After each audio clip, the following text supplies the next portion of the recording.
I'm a co-director of Dyslexia Organization Kenya, and through Dyslexia Organization Kenya, our work was to do awareness, create awareness for children, to the parents and to the teachers, because we realized there is a huge gap that parents and teachers don't know about the existence of children with dyslexia and some other specific learning difficulties. And through creating awareness, that's when we realized the gap is huger, because there was no school that was specifically taking care of children with dyslexia. And through parent inquiring, they requested us, we had a group of parents requested us to start a school.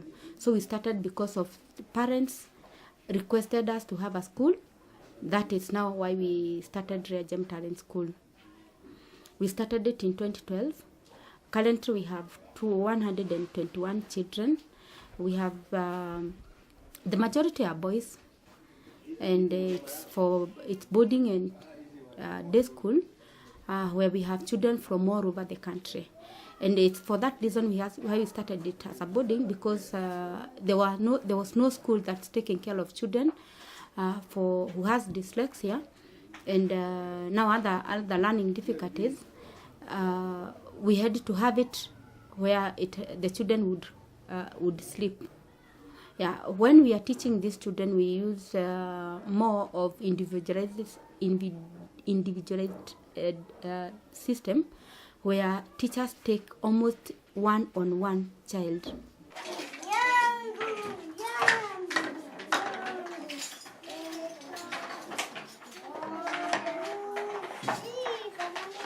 Currently, we don't have another branch. This is the mother and everything. Yeah. I'm a mother to a 12-year-old daughter who is living with dyslexia. Hi guys, my name is Shalini Endwa. I'm 12 years old and I'm in grade 7. For 8 years I've suffered low self-esteem.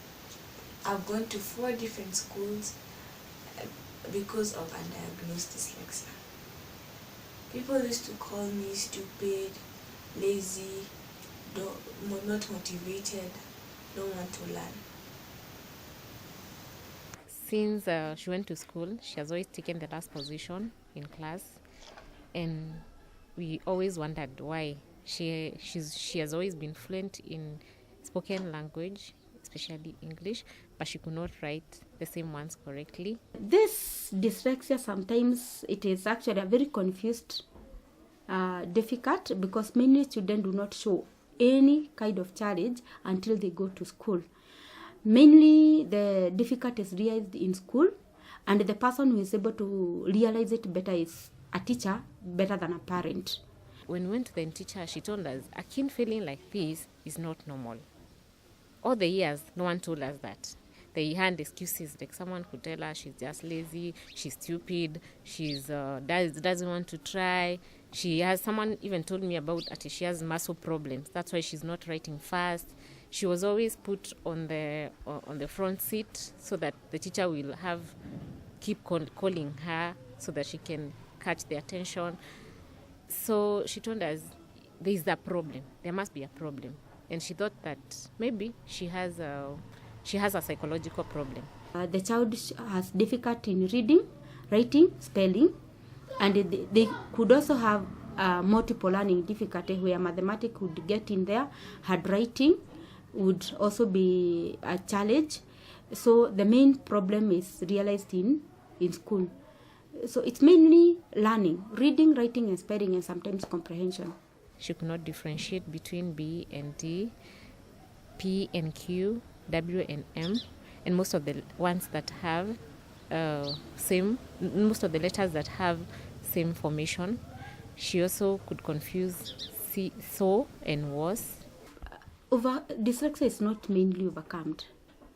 There is no way you can say I have lived without dyslexia. It is a long life condition. So after giving children support, the children are able to live with the condition positively, and mainly focusing on their strength. And if the parents give support and the children are able to focus on their strength, then you would realize that a person who's given the support at older age is able to live a normal academic life. People with dyslexia, yes, they can be employed everywhere. They can, they are very creative. Sometimes they even don't need to be employed. They can create their own job out of creativity, but it all depends on the support given at early age.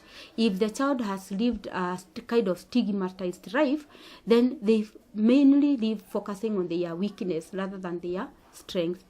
So they initially you find that the child want to perform academically very, very well, ignoring their creativity, and so they will not perform well there, and neither will they perform in their creativity. So you find that their life is like not realized, and their potential is hidden.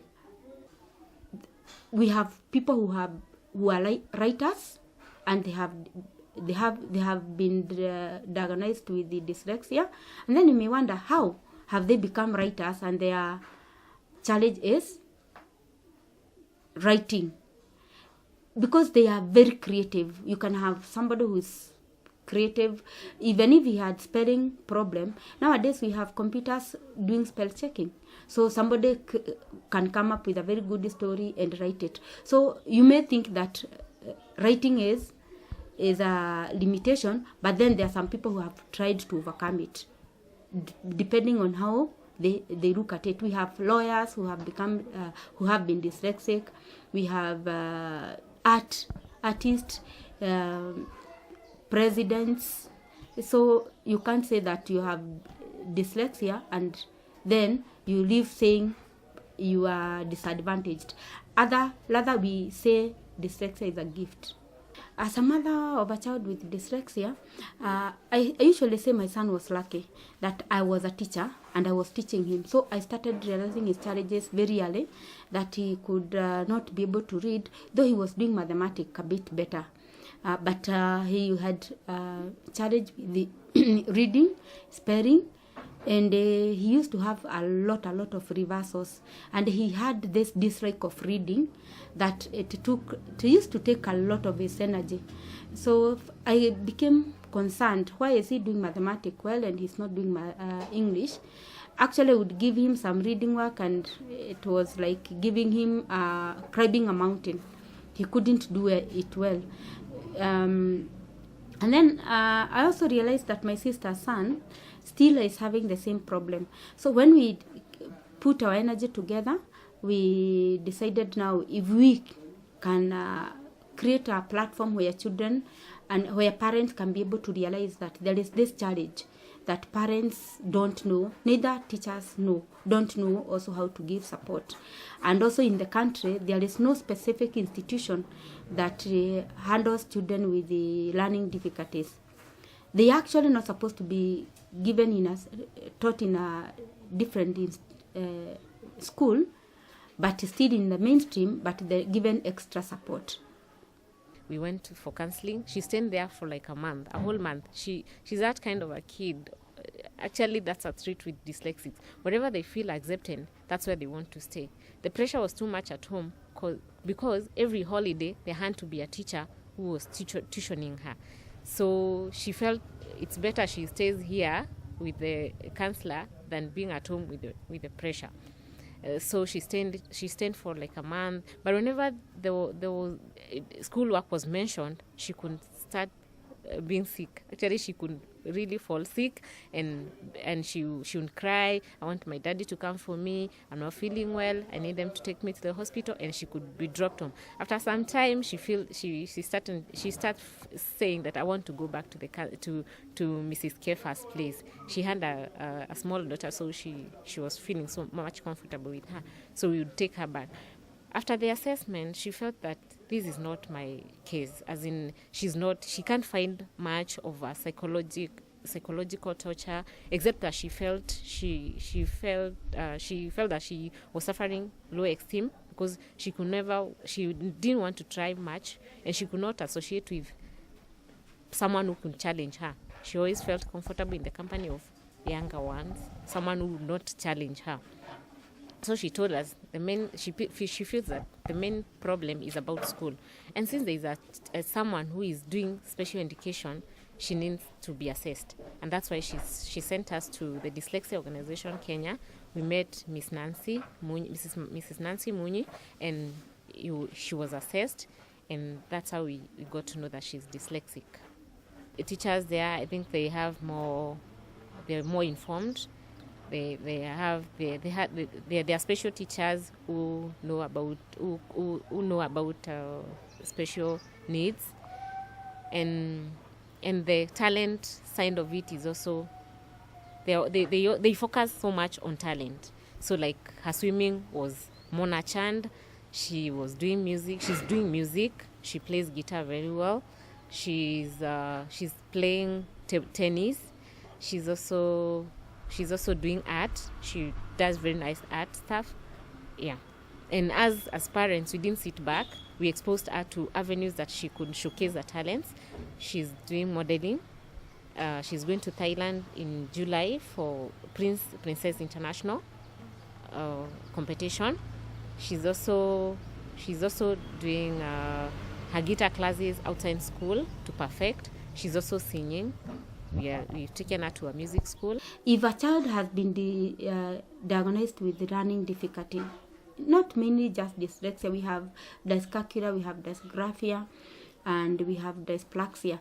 If their early identification is very important, and when they have been early identified, then followed with early support, then you realize that by the time maybe they start living independently, they look like they have overcome. So for the parents and for the teachers, the main thing is to focus on the child's strength rather than on their weakness.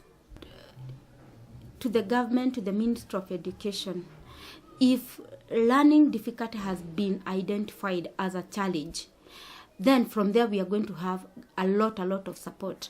You find that children with learning difficulty, they require teachers, not just one teacher who is teaching 70 children in one class. If in fact we have that class having 70 children, and then we have a teacher aide who is giving support to the people who are now picking learning slowly, then they are going